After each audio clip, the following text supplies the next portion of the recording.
Hello everyone, I am Palak welcoming you to enjoy learning with Palak. तो आज इस video में हम लोग नया चैप्टर स्टार्ट करने वाले हैं और वो चैप्टर है क्लास 10th इकोनॉमिक्स का चैप्टर मनी एंड क्रेडिट। तो आज हम लोग पढ़ने वाले हैं money as a medium of exchange. Okay, so इसमें है कि आप importance of money in everyday life. तो हम लोग मनी की इम्पोर्टेंस तो हम सबको पता है कि मनी बहुत ज़्यादा इम्पोर्टेंट है। कि आपने बहुत जगह देखा भी होगा कि हम लोग पैसे दे के किसी से कुछ ले सकते हैं या किसी से पैसे लेके उसको दे सकते हैं। एक तरीके का हम लोग ये ट्रांजैक्शन होता है। दूसरे तरीके से अगर हम लोग देखें तो हम लोग सर्विस ले सकते हैं पैसे दे के। लाइक अगर कोई टीचर है, आप उन्हें टीचर को फीस देते हो और वो फीस के बदले में आपको वो सर्विस देती हैं, आपको पढ़ाती हैं। फिर तीसरे तरीके का अगर हम एक और देखें मनी से रिलेटेड कुछ ट्रांजैक्शन, तो कोई जगह होता है, कई जगह कि आपने मनी किसी से लिया और आपने उसको प्रॉमिस कर दिया कि आप उसको थोड़े टाइम बाद उसको पे कर दोगे। तो हमने ये तो जान लिया कि इम्पोर्टेंस है मनी की हमारी लाइफ में बहुत ज़्यादा। तो फिर अब हम लोग मनी ही क्यों यूज़ कर सकते हैं, कुछ और भी तो कर सकते हैं। जैसे पहले रहता था, पहले ग्रेन्स रहता था, कैटल्स रहती थी। तो आजकल हम लोग अब मनी पे क्यों हम लोग का एक तरीके से हम लोग कन्वर्ट हो गए हैं। अब हम लोग मनी क्यों यूज़ कर रहे हैं, पहले की तरह कैटल्स या कॉइन्स भी यूज़ कर सकते थे। फिर दूसरा क्वेश्चन कि what was the situation before the invention of money. तो जब मनी नहीं था, ये करेंसी नहीं थी, ये सारे मॉडर्न फॉर्म्स ऑफ मनी नहीं थे, तो फिर तब उस टाइम क्या सिचुएशन थी। तो ये सब चीज़ें मैं आपको इस वीडियो में बताने वाली हूँ। ओके, तो अगर हम लोग स्टार्ट करें तो हम लोग सबसे पहले पढ़ेंगे बार्टर एक्सचेंज या बार्टर सिस्टम के बारे में।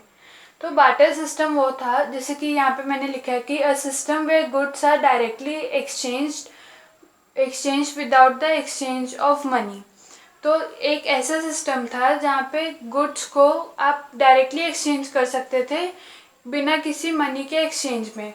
जैसे अभी अभी हम लोग अगर देखें तो आप जैसे किसी को पैसे देते हो एक शॉपकीपर को, तो वो आपको पेन दे रहा है, तो आप पेन के बदले उसको पैसे दे रहे हो। पर जो बार्टर सिस्टम में रहता था कि आपने अगर मान लो आपने उसको पेंसिल दी और उसने आपको उसके बदले में पेन दिया, या फिर मेरे पास मान लीजिए कि मेरे पास मार्कर है, अब मार्कर में मुझे इंक चाहिए, तो इंक आपने मुझे आप इंक बनाते हो तो आपने मुझे इंक दे दी और मैंने उसके बदले में आपको एक मार्कर दे दिया।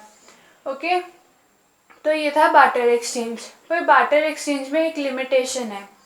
अब देखिए, एक एग्जांपल मैं आपको देती हूँ। ये एक शू मैन्युफैक्चरर है, ओके, और इसको मान लीजिए अपना शूज़ बेच के इसको वीट बाय करना है। मान लीजिए 1 kg वीट इसको बाय करना है।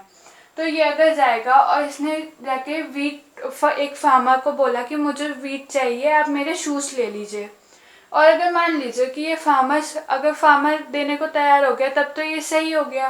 पर अगर फार्मर बोले कि मुझे आपके शूज़ नहीं चाहिए, मैं तो अपने वीट उसी को दूंगा जो मुझे पॉट्स देगा, तो अब ये शू मैन्युफैक्चरर अपना देना चाहता है पर उसको वीट नहीं मिल रहा।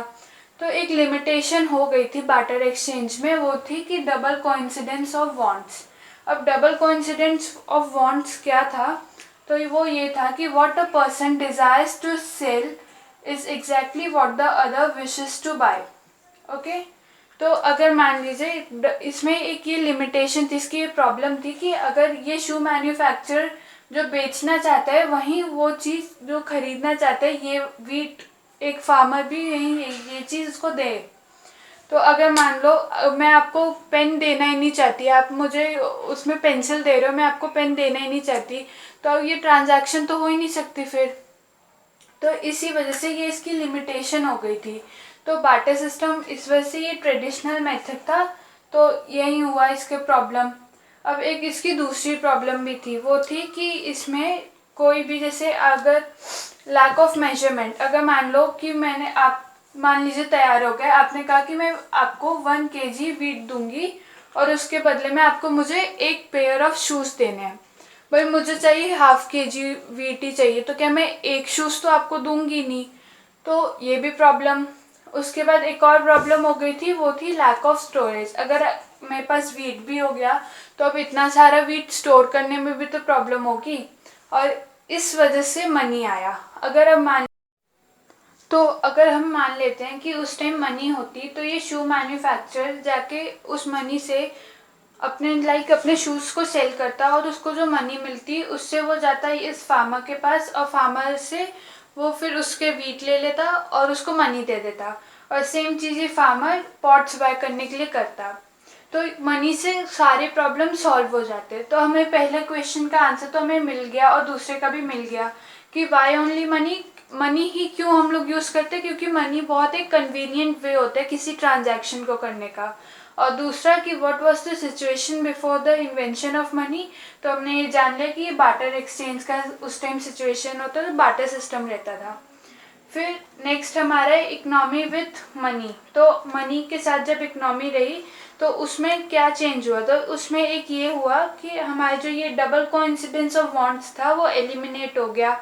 अब जब वो नहीं रहा तो फिर money as a medium of exchange money होने लगा कि मनी को हम लोग फिर कोई भी ट्रांजैक्शन के लिए हम लोग फिर मनी को यूज़ करने लग गए। आई होप आप लोगों को ये चीज़ अच्छे से समझ आ गया होगा कि मनी ही क्यों हम लोग यूज़ करते हैं और ये मनी कैसे as a medium of exchange use हो सकता है। तो इस वीडियो में हमने money as a medium of exchange पढ़ा और नेक्स्ट वीडियो में हम मॉडर्न फॉर्म्स ऑफ मनी पढ़ेंगे। If you like this video, then please like and share this video and subscribe to my channel. Thank you.